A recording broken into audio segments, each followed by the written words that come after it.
ጠቃሚ መረጃዎች እንዲደርሳችሁ ሰብስክራይብ በማድረግ ጀምሩ። አማራጭ አነስተኛ ግብር እነማንን ይመለከታል? በአዲሱ በተሻሻለው የግብር አዋጅ መሰረት 1395/2017 ስራ ላይ መዋሉ ይታወቃል። እነማን ላይ ተፈጻሚ እንደሚሆንና እንደዚህ በምሳሌ ኪሳራም ላይ ያለው እንዴት አማራጭ አነስተኛ ግብራችን እንደምንሰራ እናያለን።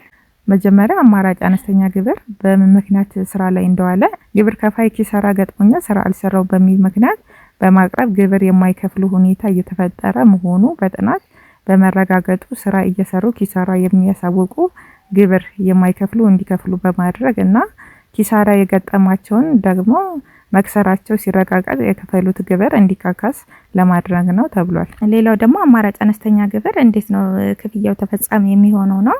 ግብር ከፋዩ ያሳወቀው የግብር መጠን ከጠቅላላ አመታዊ ገቢው ከ2.5 በታች ከሆነ ከጠቅላላው ገቢው ላይ አማራጭ አነስተኛው ግብሩ 2.5ቱ እንዲከፍል ይደረጋል ይላል። ይህንን በምሳሌ አስረዳቸዋለሁ፣ ግልጽ ይሆንላቸዋል ማለት ነው። ሌላ የማይመለከታቸው ደረጃ ለግብር ከፋዮች አማራጭ አነስተኛ ግብር አይመለከታቸውም ማለት ነው። ሌላ ደግሞ የቤት ኪራይ ገቢ ላይ የሚደረግ ግብርም አማራጭ አነስተኛ ግብር አይመለከታቸውም ማለት ነው።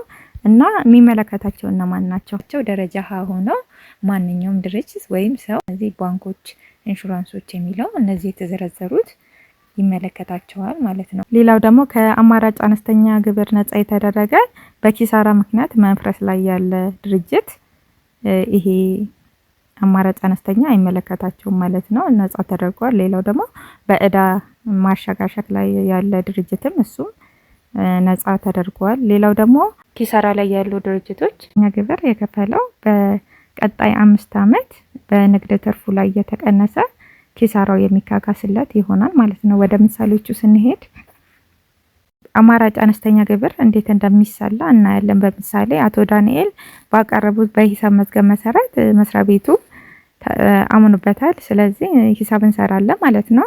ጠቅላላ አመታዊ ገቢያቸው ሽያጫቸው 3,500,000 ነው እንበል።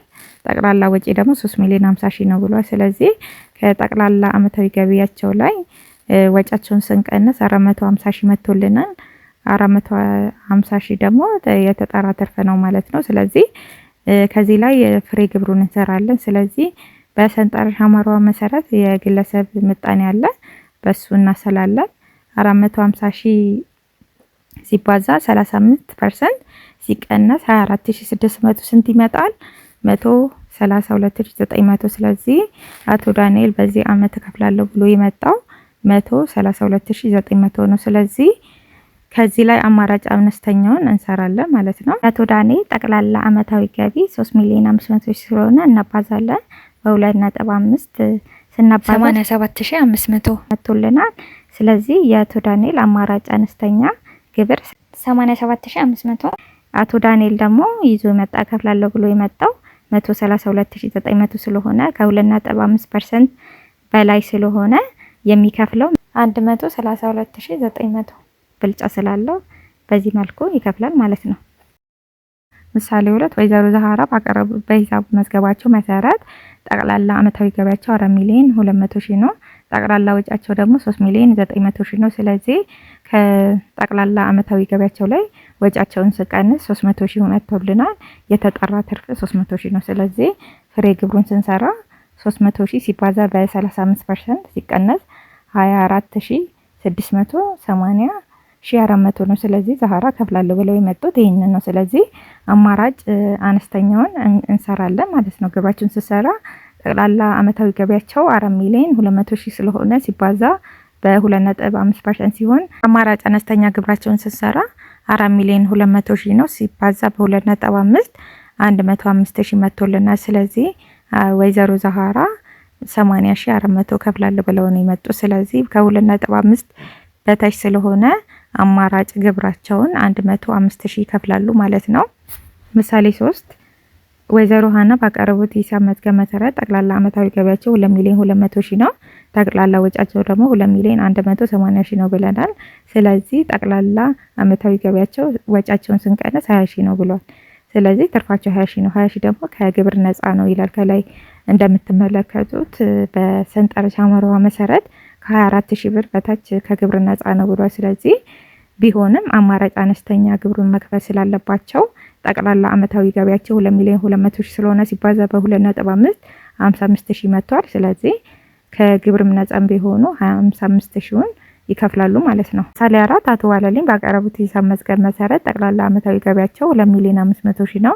ጠቅላላ ወጪ ደግሞ 2,700,000 ነው። ስለዚህ 2,700,000 ሲቀነስ 2,500,000 200,000 መቶ። ስለዚህ አቶ ዋለልኝ ኪሳራ ላይ ናቸው። ስለዚህ ኪሳራ ላይ ስለሆኑ ግብር አይከፍሉም። ስለዚህ አማራጭ አነስተኛ ግብሩን መክፈል አለባቸው። ስለዚህ እናሰላለን።